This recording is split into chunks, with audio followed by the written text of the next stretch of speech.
ये पहला घटना है।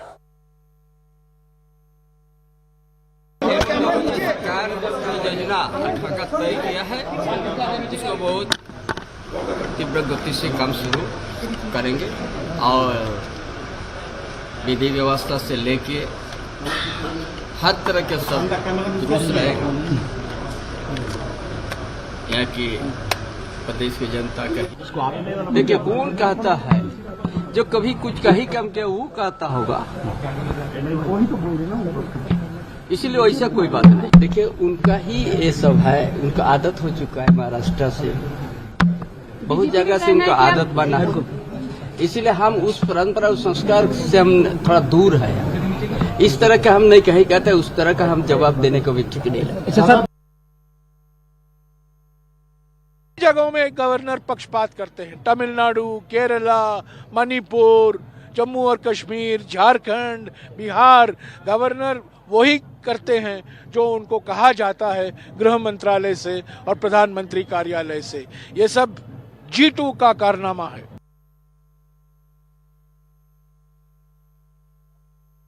देखिए, बहुमत जो है चंपई सोरेन के साथ है, उनकी सरकार बनने देनी चाहिए। ये बड़ी गलत बात है कि इस तरह से बहुमत वाले गठबंधन को सरकार बनाने के लिए तरह तरह से रोकने के प्रयास हो रहे हैं।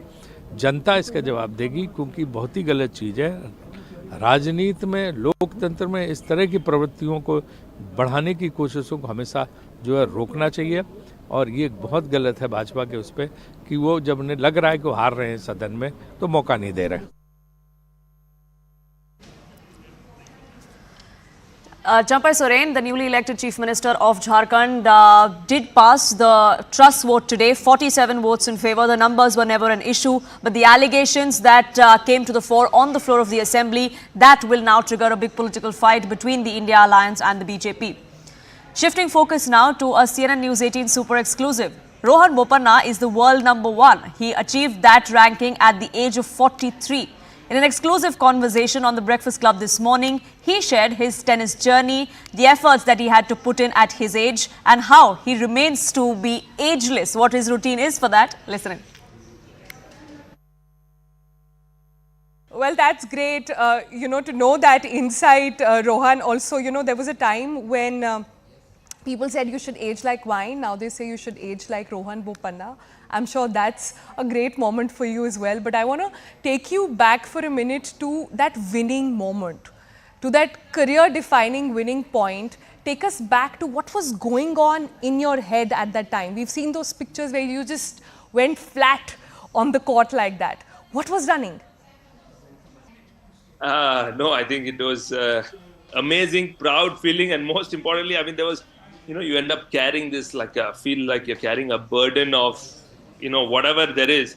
Everything just flew away, rather, I would say, flew away, and that's why I ended up falling right, on that court. I mean, it was such a amazing, fitting feeling I felt after so many years of trying to get there. You're constantly trying to, cross the hurdle, or as an athlete, it was a personal goal to get better from, what you have done. I mean, the finals was something I'd achieved before. Obviously, I wanted to get to that next step. The minute it reached match point, there are nerves, and then Matt hit that great serve, and I had this easy smash to put away, and I was telling myself, don't miss it. But yeah, thankfully we got through that. Right. So, this has been a very interesting year for tennis. We see the big three make way for younger names, perhaps, if I can call it.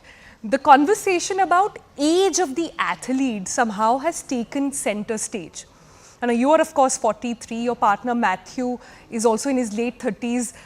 I wonder, is age a conversation among you guys? Do you guys often talk about it, on how to beat it, or how does it go between the two of you? I don't think so. I don't think we have once, really discussed that. The conversation is, are you fit, ready to go to the match? I don't think, age has anything to do with it. And, success can come at any age. I don't think it, anyone has ever tells you at this age, if you can't get it, there's no more success going to happen. So that is where I, truly believe the perseverance of, constantly being out there, doing it week in, week out, trying and figuring out what was best for me to help the partnership. I mean, back in 2022, when I decided to play with Matthew Ebden, I told my coach, here's a great opportunity to play with a Grand Slam champion.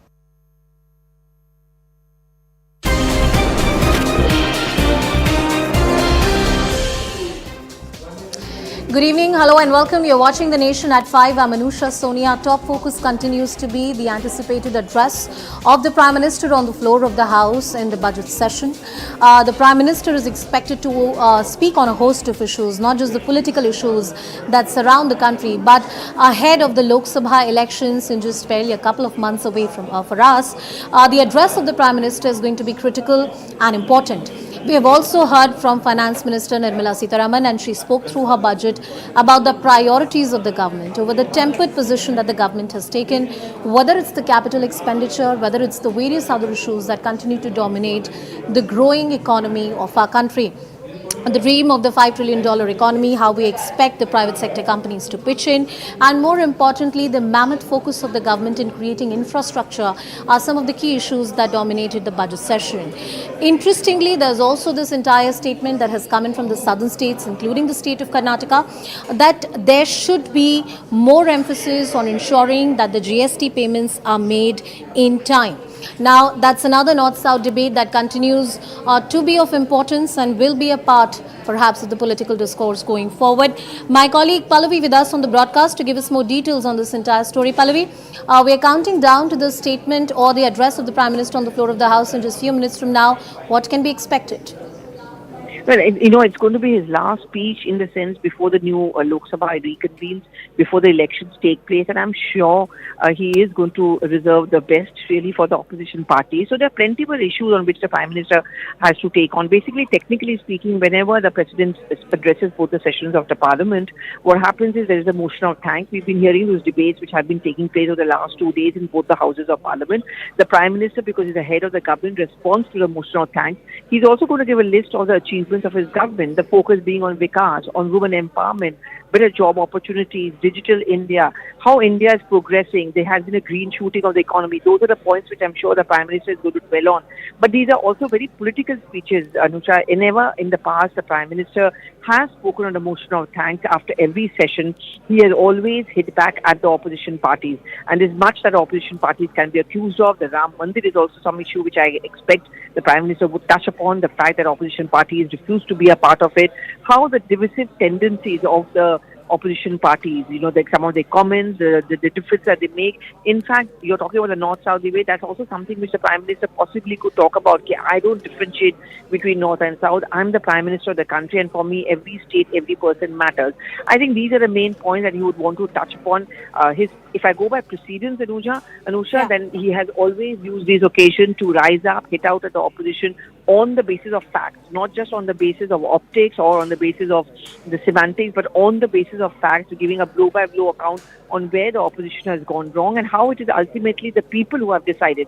Whenever they decide to vote for the BJP, whether it's the state or the central elections, it's the voice of the people which is the litmus test, which actually is the point on which the BJP scores and the opposition parties don't. Pallavi, there's a very confident statement that the Union Finance Minister made when that vote on account or the interim budget was presented, and the government has laid a lot of emphasis on creating infrastructure, but there were no big ticket announcements or key schemes that were giveaways, which is usually the flavor of the poll season. It only goes on to show that the government is very confident on the sustained social welfare schemes that they have focused upon. Yes, you're absolutely right, Anusha. But technically speaking, vote on account is also called the interim budget. So the government usually doesn't announce any tax changes or tax slab changes because they wait for the government to be sworn in. And I guess, that's what she signed off as, that we are going to be back to fulfill all the promises that we've made to the people. However, the fact that she did not make any big ticket announcements, because there has been a precedence where vote on accounts also have done a change in a tax slab, for example, or made some announcements. She didn't do it, and you're absolutely right, Anusha. It does show that level of confidence, which is why low on populism, high on the matter-of-fact manner. And she actually gave her details of the achievements of the government. Another very quickly and important thing, which I think the Prime Minister possibly will touch upon, and which I suspect is going to be the cardinal issue as far as the campaign of the BJP is going to be, is that of the white paper. For the last 10 years, what has been done by this government as far as the economy or the growth sector goes versus the 10 years of UPA. So 10 years versus 10 years. Prime Minister in his interview to us earlier only had made the point that I have not wanted to begin my tenure in 2014 telling you what went wrong with UPA, because that would have not been a good atmosphere. There would have been no foreign investments. People would not have felt confident. The corporate sector wouldn't have. Today, after 10 years, when I look back to see our achievements, I think that is also something quite possibly the PM may talk about, the white paper, the corruption versus the growth of the NDA. Absolutely. When it comes to the Modi government and the kind of pitch that they're going to make in the run-up to elections, it's interesting that after the Prana Pratishtha of the Ram Mandir, sustained social schemes of the government is another plank that the government is going to take to people. In fact, this has been a very important issue in the various state assembly elections that we have seen. Pallavi, the victory in the Hindi heartland and what happened on the 22nd of January, that momentous day when the Prana Pratishtha ceremony actually happened, this is what shows that government is very confident that the support of the people lies with them and they can actually deliver the numbers, a thumping majority ahead of the Lok Sabha elections. Oh yes, absolutely. And it's interesting when you were talking about the Pran Pratishtha, but if you notice when the Prime Minister was travelling from north to south, and even when he went to Ayodhya, he actually unleashed or launched several development projects. So what is the messaging which is going in from the government over here? Astha, yes, religious beliefs and faith of the people must be given that respect. But at the same time, it does not mean it's going to be only about Astha. Astha plus Vikas. That's going to be the cardinal point of this government. And he in fact, when he's going to be going to UAE, but that's also a very deep messaging. The UAE Crown Prince was very much with him in Ahmedabad. That's also a very important messaging that, sabka saath, sabka vikas, and everyone is going to be in it together. And I'm certainly not going to make a difference between what have been of the people belonging to different religious faiths. So I think that is also a point which he's going to touch about, that, I talk about religious development and faith, but at the same time, I also want to bring out development projects. That is going to be, I think, one very important point he is going to be talking about. And also that's going to be the pitch of this government for elections. I do want to talk about the North-South divide, Pallavi, that we have spoken through the day. And when we talk about what happened between Finance Minister Nirmala Sitharaman and Mr. Adhir Ranjan Chaudhary, and of course the state of Karnataka has been insisting upon the fact that their GST payments, which run in thousands of crore, more than 2,000 crore rupees, should be made in time and should be allocated to the states as soon as possible. The Finance Minister was absolutely clear and categoric in her response and said, look, there is a due procedure which is in place and the Finance Minister doesn't operate on the whims and fancies. But yet another crucial, critical debate in the run-up to elections. But Anusha, the complaint of state governments of the opposition spectrum has always been there against the central government that we get a step-motherly treatment. It was done during the UPA times, and many BJP-ruled states would also make that complaint. Right. I think the point which is being made here by the finance minister throughout was that there are revenue-generating mechanisms in place. For example, the GST collection, which has been going up. In fact, this year itself it was 10.4% in January 2024 alone. So it's not that the state governments are not making money. They are, but if they're not able to fulfill the freebies, which are completely out of sync with the kind of expenditures that they have and revenues at their disposal, it also is a reflection on the poor fiscal policies of many of these state governments. That is as far as the financial aspect of it is concerned. Anusha, very quickly, the North-South debate becomes important because the BJP is making it very clear that, South matters to us. And many parties like DMK, the Congress, which is stronger in the South than in the North, are understanding this narrative, which is why they clearly want to make the point that we are the only ones who can be the Rakhwala of South, and BJP is a Hindi heart-and-soul party. They will never understand the different feelings as far as the southern states are concerned. Pallavi, please stay with us on the broadcast as we chat through this. Pallavi, the Prime Minister has entered the Parliament. He has taken his seat in Lok Sabha. In just few minutes or seconds from now, we can anticipate the address of the Prime Minister to begin. His response would be interesting to watch out for. We have been elucidating for our viewers about the key facets on which the Prime Minister is expected to speak, the growing economy, the white paper that Pallavi was pointing out, the kind of infrastructure that has been created, the kind of growth that we've seen in the retail and also in the startup ecosystem of this country, and more importantly, the social welfare schemes that have been the hallmark and the flagship schemes of Modi Ki Guarantee. That is something which is likely to resonate in the speech of the Prime Minister as he speaks. Two momentous occasions that we've already pointed out to you, of course, the recent budget presented by Union Minister Nirmala Sitharaman and also the Pran Pratishtha ceremony on the 22nd of January. Both of those two instances are important, keeping in mind that the government is not just confident on its cultural narrative, but also the sort of numbers and how the capital expenditure has consistently gone up, and the fiscal deficit the government argues will be reduced in the next few days. Pallavi, once again, for the benefit of our viewers, what are the key issues on which the Prime Minister can speak? Well, any time now, the Prime Minister will be speaking, and technically speaking, it means that as a head of the government, he is going to respond to the motion of thanks to the President of India. Of course, he's going to give a long list of the achievements of his government. Not just 5 years, but a whole 10 years. That's becoming the matrix or the benchmark of the Prime Minister's and the BJP's pitch. It's of course going to be a mix of political speech and also that gravitas which is required when you're speaking inside the Parliament. Of course, it's going to be a political speech because it's the last one. One, of course, because it's inside the Parliament, and second, of course, because it's the last one before the Lok Sabha elections are being called. This is really the last session before the new Lok Sabha actually comes in. So Prime Minister will give a detailed account of what has been the development pitch of his government, the kind of achievements, its focus on women empowerment, on AI, digital India, transparency, and so on.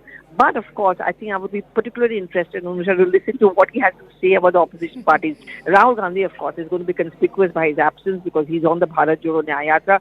I wouldn't be too surprised he takes digs at the at this yatra at the Congress party, and also the kind of language which is often spoken by many of the opposition parties, especially, when it came to a Ram Mandir issue and so on and so forth.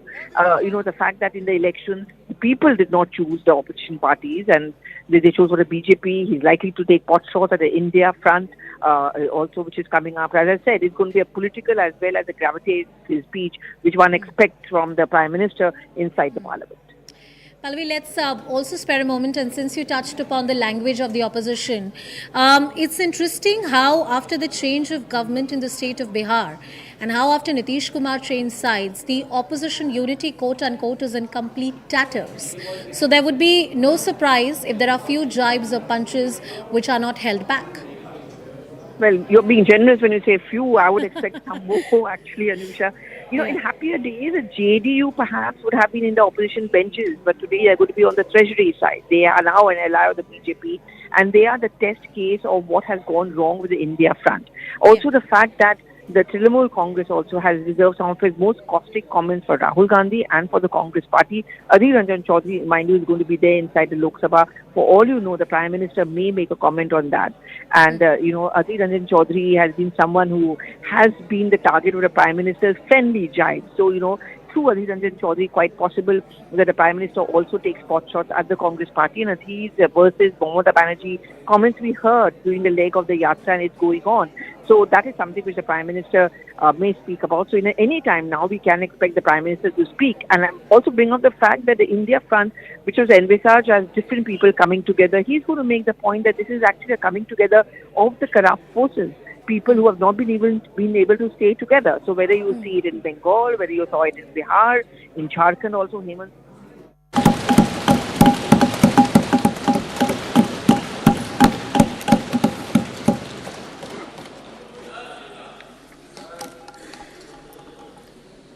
माननीय अध्यक्ष जी, मैं राष्ट्रपति जी के अभिभाषण पर धन्यवाद देने के लिए खड़ा हूं।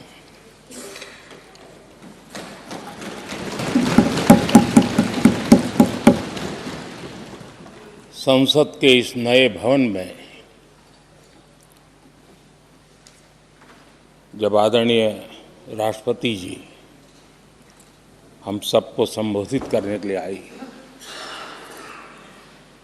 और जिस गौरव और सम्मान के साथ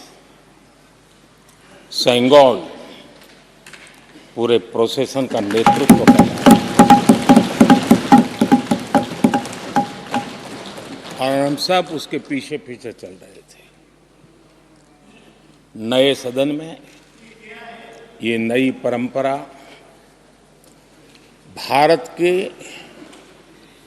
आजादी के उस पवित्र पल का प्रतिबिंब जब साक्षी बनता है तो लोकतंत्र की गरिमा कई गुना ऊपर चली जाती है।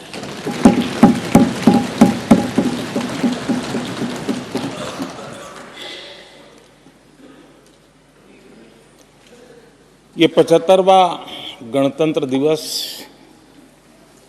इसके बाद संसद का नया भवन, सेंगोल की अगुवाई, ये सारा दृश्य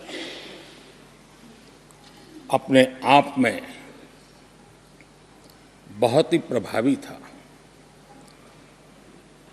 मैं जब वहां से पूरे कार्यक्रम को मैं भागीदारी कर रहा था, यहाँ से तो उतना हमें भव्यता नजर नहीं आती है, लेकिन वहाँ सब मैंने देखा कि वाकई नए सदन में इस गरिमावान उपस्थिति में राष्ट्रपति, उपराष्ट्रपति जी और आप, हम सब के मन को प्रभावित करने वाला वो दृश्य हमेशा हमेशा याद है।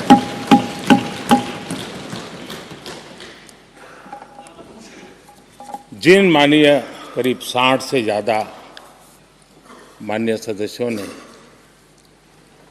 राष्ट्रपति जी के आभार प्रस्ताव पर अपने अपने विचार रखे हैं, मैं विनम्रता के साथ अपने अपने विचार व्यक्त करने वाले सभी अपने माननीय सांसदगण का आभार व्यक्त करता हूँ। मैं विशेष रूप से विपक्ष ने जो संकल्प लिया है उसकी सराहना करता हूँ। उनके भाषण के एक एक बात से मेरा और देश का विश्वास पक्का हो गया है कि इन्होंने लंबे अरसे तक वहां रहने का संकल्प ले लिया।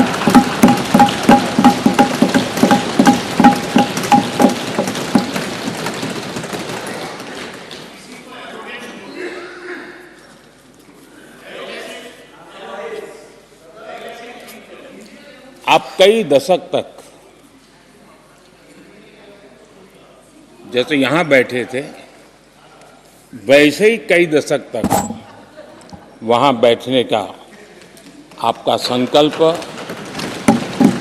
और जनता जनार्दन तो ईश्वर का रूप होती है,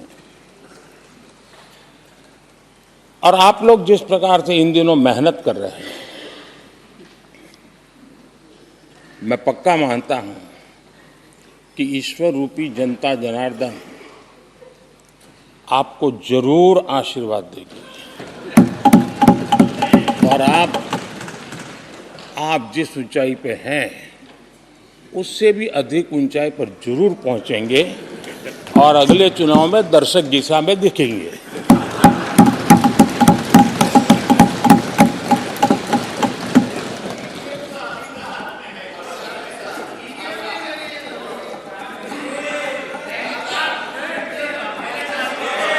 अधिरंजन जी, इस बार आपने आपका कॉन्ट्रैक्ट उनको दे दिया है क्या?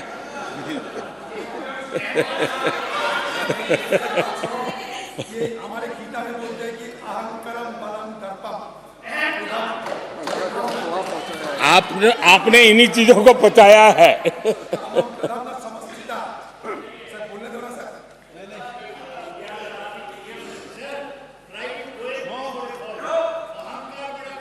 आदरणीय अध्यक्ष महोदय,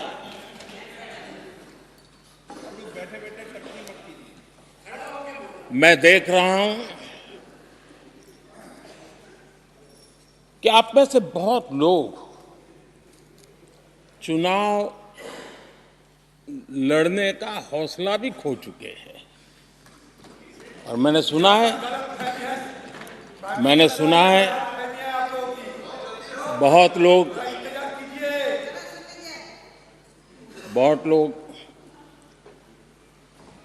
पिछली बार भी सीट बदली, इस बार भी कुछ सीट बदलने के फिराक में हैं।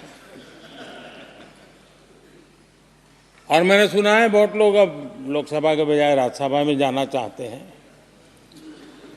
तो स्थितियों का आकलन करके वो अपना अपना रास्ता ढूंढ रहे हैं। आदरणीय अध्यक्ष जी, राष्ट्रपति जी का भाषण एक प्रकार से तथ्यों के आधार पर, हकीकतों के आधार पर एक बहुत बड़ा दस्तावेज है जो देश के सामने राष्ट्रपति जी ने प्रस्तुत किया। और इस पूरे दस्तावेज को आप देखेंगे तो उन हकीकतों को समेटने का प्रयास किया है जिससे देश किस स्पीड से प्रगति कर रहा है, किस स्केल के साथ गतिविधियों का विस्तार हो रहा है, उसका लेखा जोखा आदरणीय राष्ट्रपति जी ने प्रस्तुत किया है।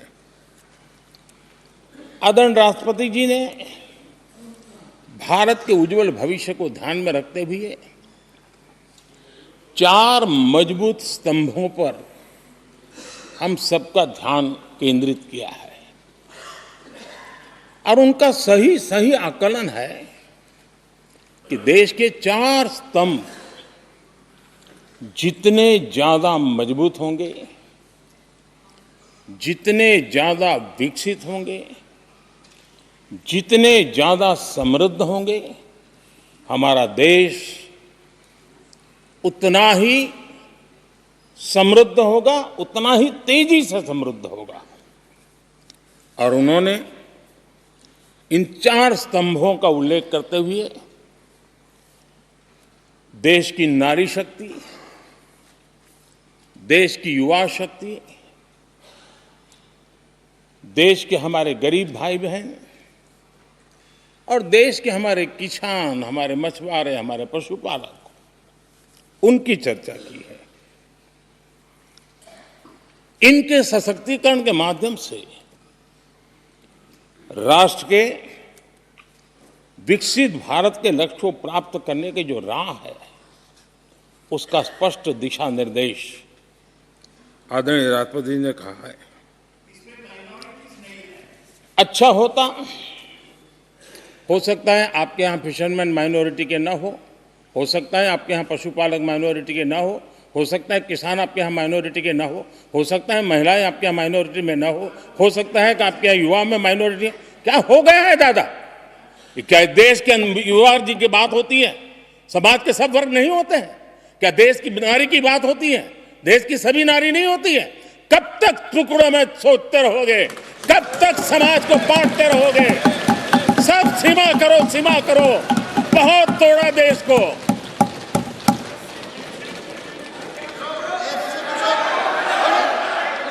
आदरणीय अध्यक्ष जी, अच्छा होता कि जाते जाते तो कम से कम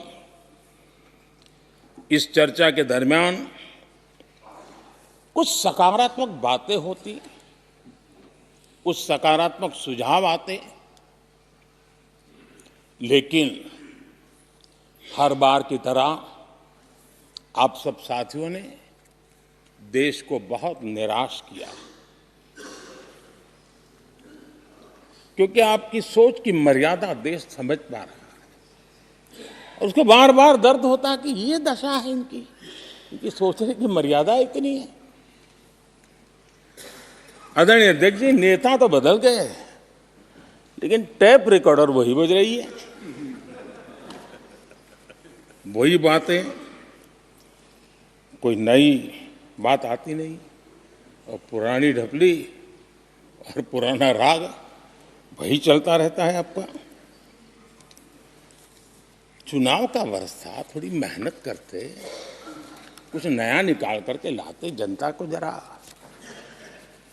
संदेश दे पाते, उसमें भी फेल गए आप। चलिए ये भी मैं सिखाता हूं। आदरणीय अध्यक्ष जी, आज विपक्ष की जो हालत होगी ना, इसकी सबसे दोषी कांग्रेस पार्टी है।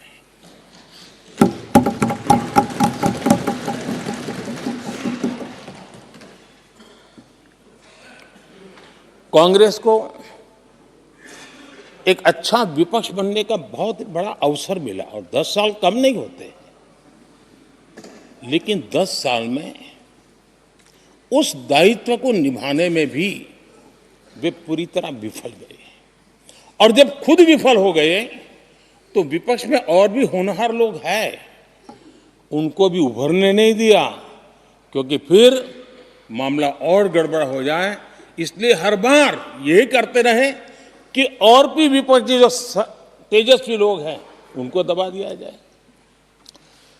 हाउस में कई यंग हमारे माननीय सांसदगण हैं, उत्साह भी उमंग भी है, लेकिन अगर वो बोलें, उनकी छवि उभर जाए तो शायद किसी की छवि बहुत दब जाए।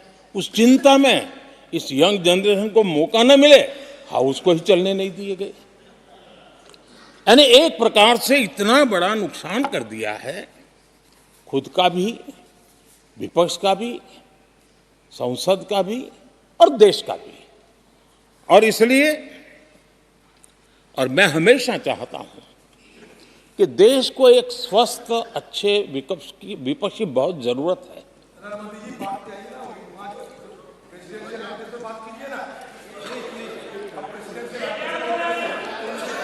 देश ने जितना परिवारवाद का खामियाजा उठाया है, और उसका खामियाजा खुद कांग्रेस ने भी उठाया है। अब अधीर बाबू की हालत हम देख रहे हैं, वरना ये समय था संसद में रहने का, लेकिन परिवारवाद की सेवा तो करनी पड़ती है।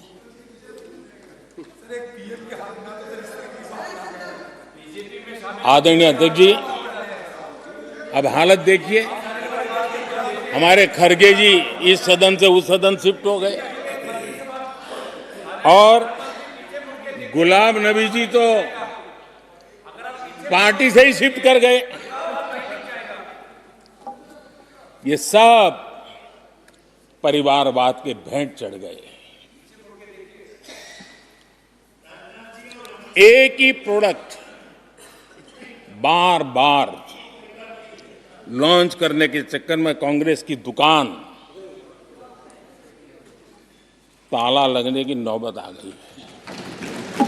और ये दुकान हम नहीं कह रहे, आप लोग कह रहे हैं। आप लोग कहते हैं दुकान खोली है, सब जगह पे बोलते हैं, दुकान को ताला लगने की बात आई।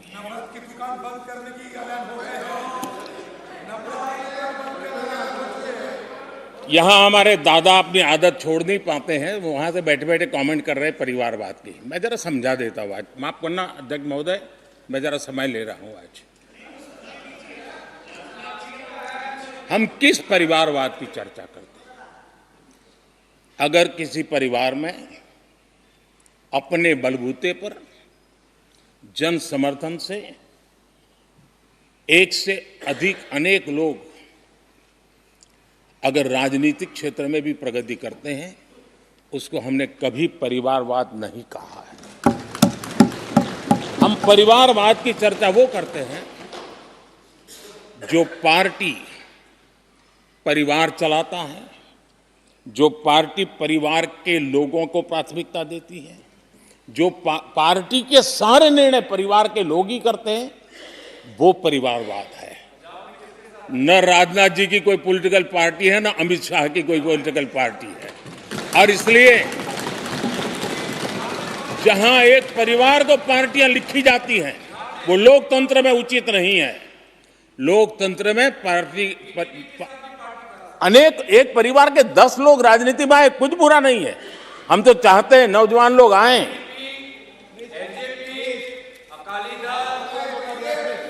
हम भी चाहते हैं ये इसकी चर्चा करिए। हमारे साथ, आपके साथ मेरा विषय नहीं है। देश के लोकतंत्र के लिए परिवारवादी राजनीति, पारिवारिक पार्टियों की राजनीति, ये हम सबकी चिंता का विषय होना चाहिए। और इसलिए मैं किसी परिवार के दो लोग अगर प्रगति करते हैं, उसको तो मैं स्वागत करूंगा। 10 लोग प्रगति करें, मैं स्वागत करूंगा। देश में जितनी नई पीढ़ी अच्छे लोग आए, स्वागत योग्य है। सवाल यह है कि परिवार ही पार्टियां चलाती है। पक्का है कि ये अध्यक्ष नहीं होगा तो उसका बेटा होगा, ये नहीं होगा। संकट से गुजर रहा है तब तो उनको और ज्यादा अच्छा लगता है। G20 समिट के अंदर सारे देश ने देखा है कि पूरा विश्व भारत के लिए क्या सोचता है, क्या कहता है, क्या आशा करता है।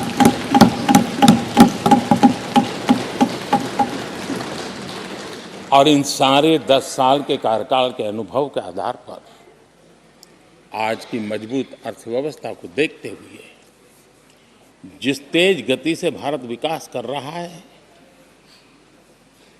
उसकी बारीकियों को जानते हुए मैं विश्वास से कहता हूं, और इसीलिए मैंने कहा है कि हमारे तीसरे टर्म में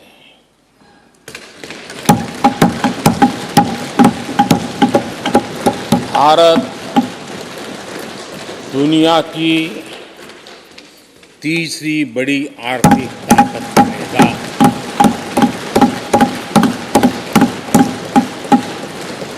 और ये मोदी की गारंटी है।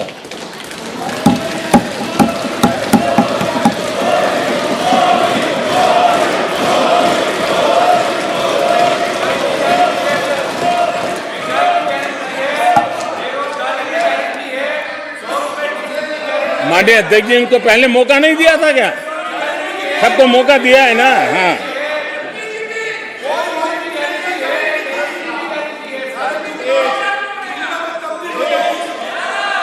आदरणीय अध्यक्ष जी,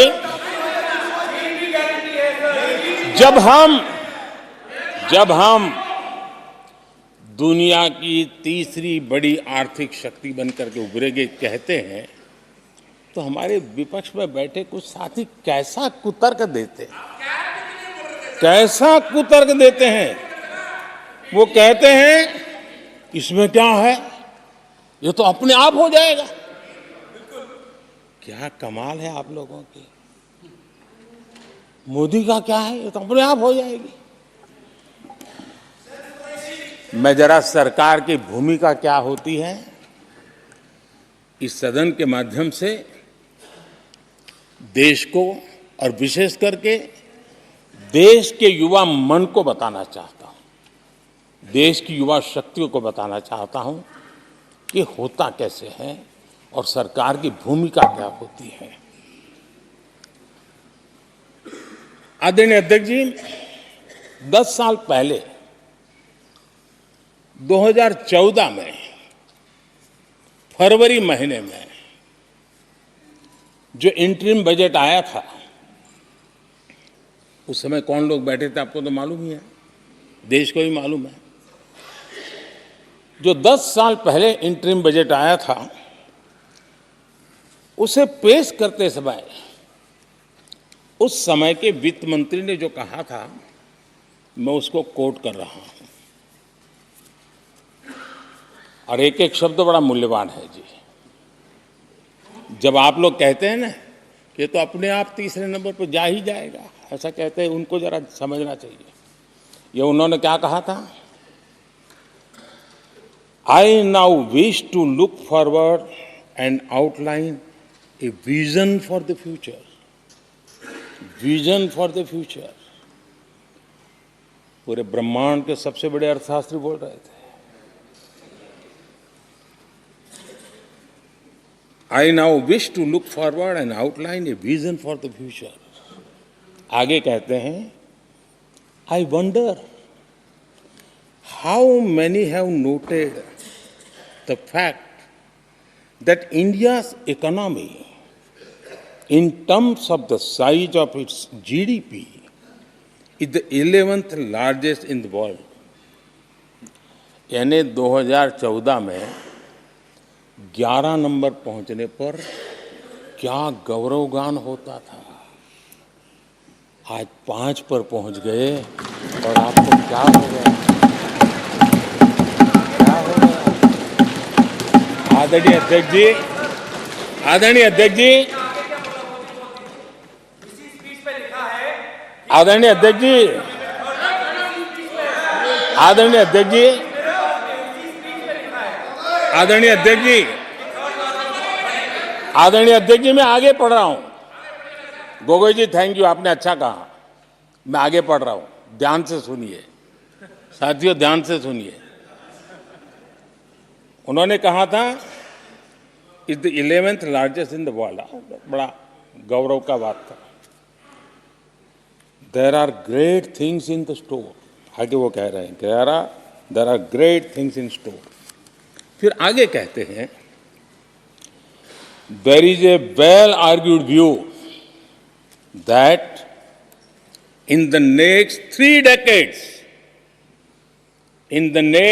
decades, India's nominal GDP will take the country to the 3rd rank after the US and China. उस समय ये ब्रह्मांड के बड़े अर्थशास्त्री कह रहे थे कि तीसरे नंबर पर 30 साल में हम पहुंच जाएंगे। 30 साल। और फिर कहा था ये मेरा विजन जो मैं मनमोहन सिंह नहीं थे उस वक्त, देखो मनमोहन सिंह नहीं थे। बहुत लोग हैं जो ये ख्यालों में रहते हैं वो ब्रह्मांड के सबसे बड़ी अर्थशास्त्री है। ये लोग 2014 में कह रहे हैं और विजन क्या देखते हैं 2044 यानी 2044 तक तीसरी अर्थव्यवस्था की बात। ये इनकी सोच, ये इनकी मर्यादा, सपना भी देखने का सामर्थ्य खो चुके थे लोग। संकल्प तो दूर की बात थी। 30 साल का इंतजार करने के लिए मेरे देश की युवा पीढ़ी को कह कर गए थे, लेकिन हम आज आपके सामने विश्वास से खड़े हैं, इस पवित्र सदन में खड़े हैं और मैं आपको विश्वास दिलाता हूं कि 30 साल हम नहीं लगने देंगे। ये मोदी की गारंटी है। मेरे तीसरे कार्यकाल में देश दुनिया की तीसरी आर्थिक शक्ति बन जाए।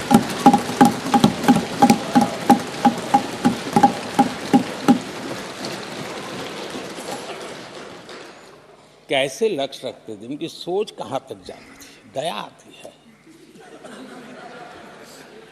और आप लोग 11 नंबर पे बड़ा गर्व कर रहे थे, अब 5 नंबर पहुंचा दिए जी।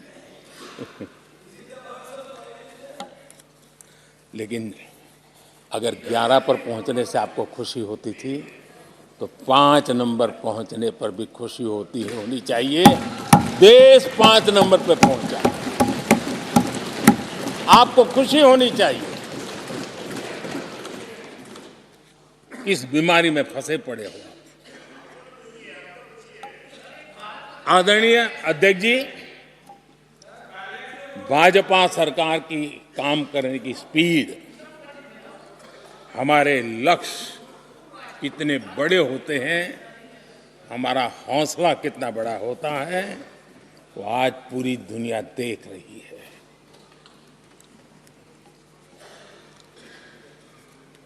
और आदरणीय अध्यक्ष जी, एक कहावत है हमारे उत्तर प्रदेश में, खास ये कहावत कही जाती है, 9 दिन चले 2.5 कोस।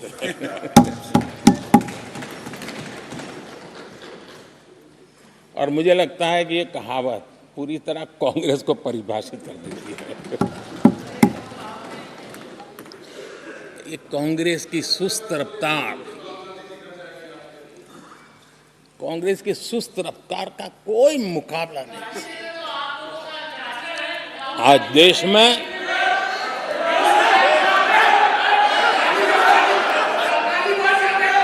आज देश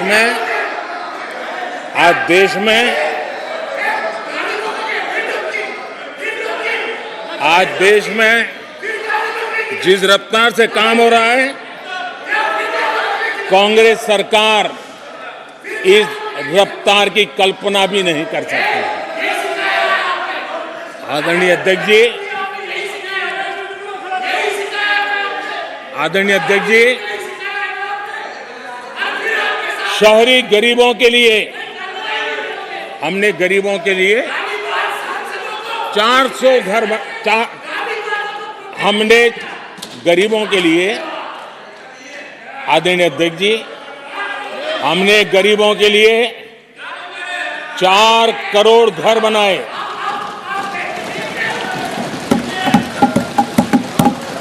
और शहरी गरीबों के लिए 80 लाख पक्के मकान शहरी गरीबों के लिए बने।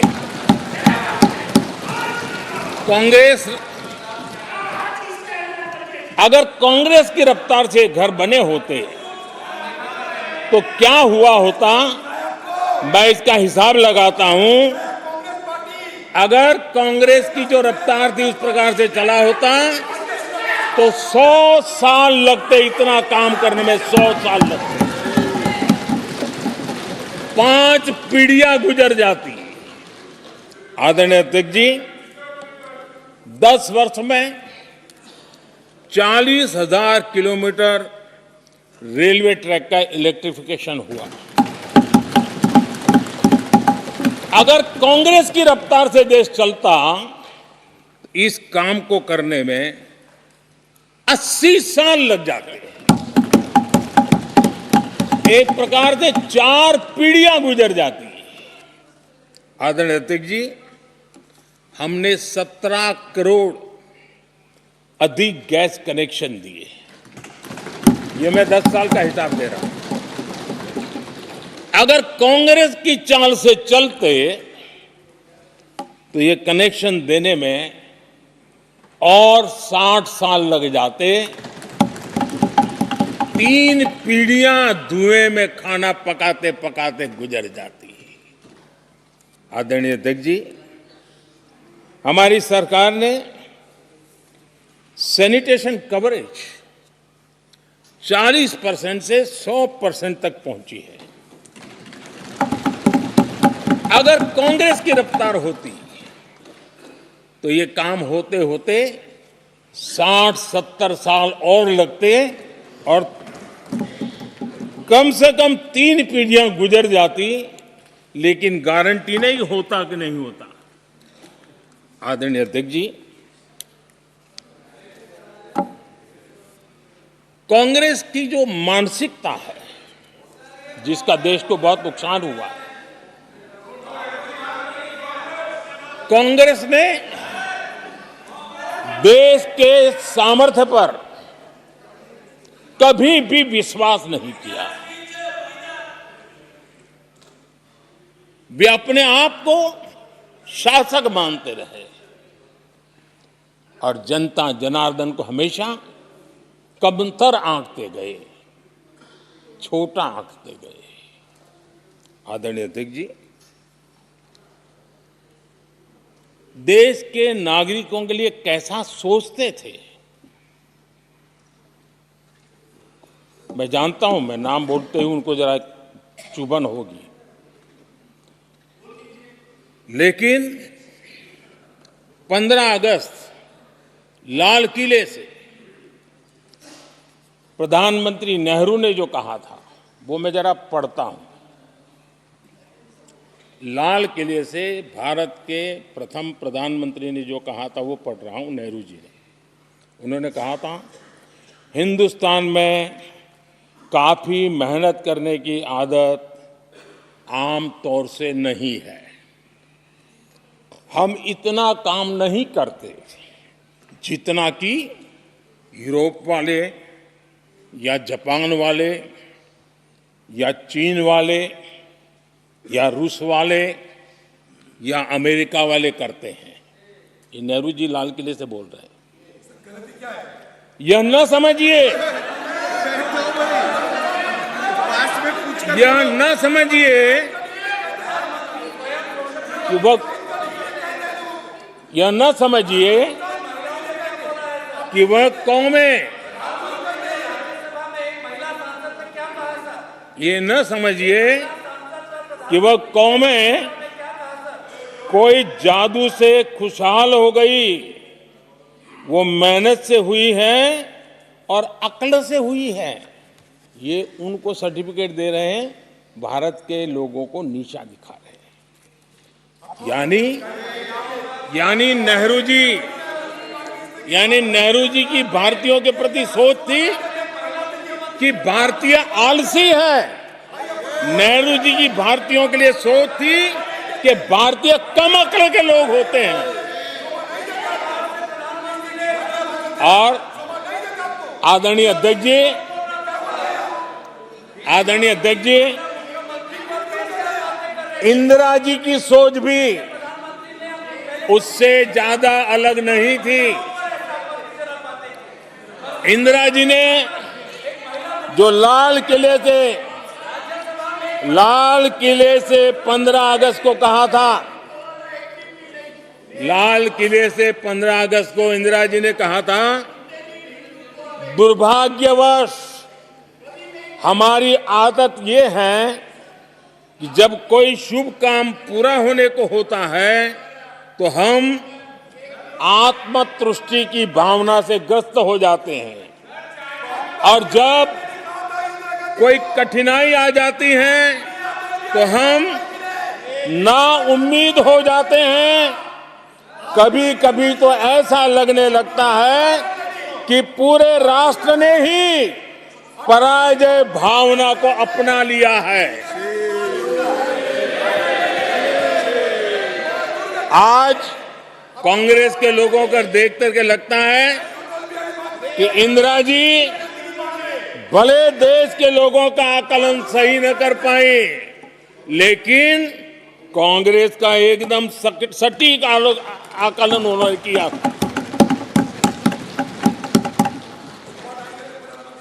कांग्रेस के शाही परिवार के लोग मेरे देश के लोगों को ऐसा ही समझते थे, उनके विषय में ऐसे ही सोचते।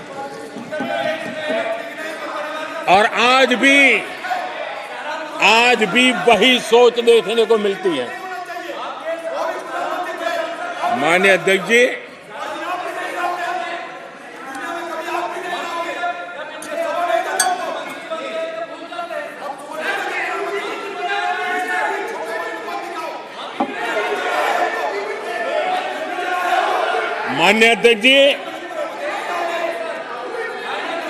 कांग्रेस का विश्वास हमेशा सिर्फ एक परिवार पर रहा है। एक परिवार के आगे वो न कुछ सोच सकते हैं, न कुछ देख सकते हैं। कुछ दिन पहले भानुमति का कुनबा जोड़ा,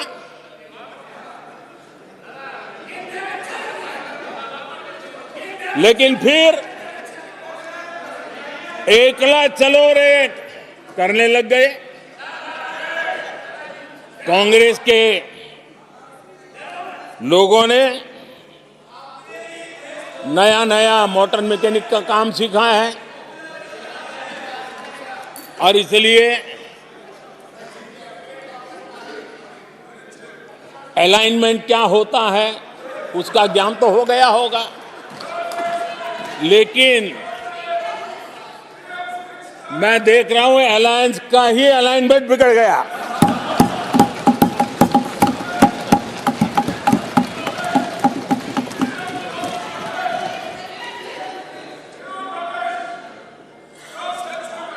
इनको अपने इस कुनबे में अगर एक दूसरे पर विश्वास नहीं है तो ये लोग देश पर विश्वास कैसे करेंगे। आदरणीय अध्यक्ष जी, हमें देश के सामर्थ्य पर भरोसा है, हमें लोगों की शक्ति पर भरोसा है, आदरणीय अध्यक्ष जी, देश की जनता ने हमें जब पहली बार सेवा करने का अवसर दिया तो हमने पहले कार्यकाल में यूपीए के समय के जो गड्ढे थे वो गड्ढे भरने में हमारा काफी समय और शक्ति लगी। हम पहले कार्यकाल में वो गड्ढे भरते रहे। हमने दूसरे कार्यकाल में नए भारत की नींव रखी और तीसरे कार्यकाल में हम विकसित भारत को निर्माण को नई गति देंगे। आदरणीय अध्यक्ष जी,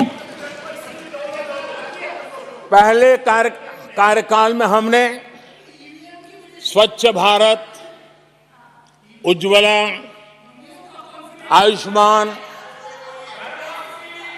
आयुष्मान भारत, बेटी बचाओ बेटी पढ़ाओ, उसी प्रकार से सुगम्य भारत, डिजिटल इंडिया, ऐसे कितने ही जनहित के कामों को अभियान का स्वरूप देकर के आगे बढ़ाए। टैक्स व्यवस्था आसान हो, इसके लिए जीएसटी जैसे निर्णय लिए और हमारे इन कामों को देख करके जनता ने भरपूर समर्थन दिया। जनता ने बहुत आशीर्वाद दिए, पहले से भी ज्यादा आशीर्वाद दिए और हमारा दूसरा कार्यकाल प्रारंभ हुआ। दूसरा कार्यकाल संकल्पों और वचनों की पूर्ति का कार्यकाल रहा।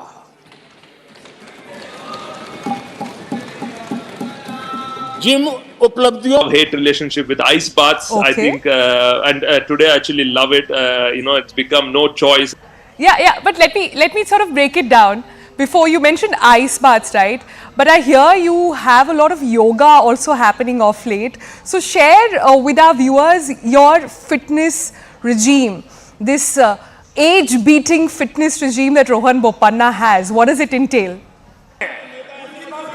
370 खत्म होते हुए देखा।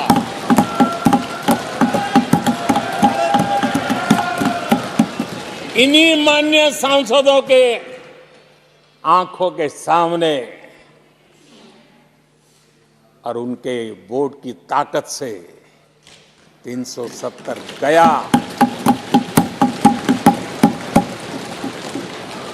नारी शक्ति वंदन अधिनियम ये दूसरे कार्यकाल में कानून बना। आदरणीय अध्यक्ष जी, अंतरिक्ष से लेकर के ओलंपिक तक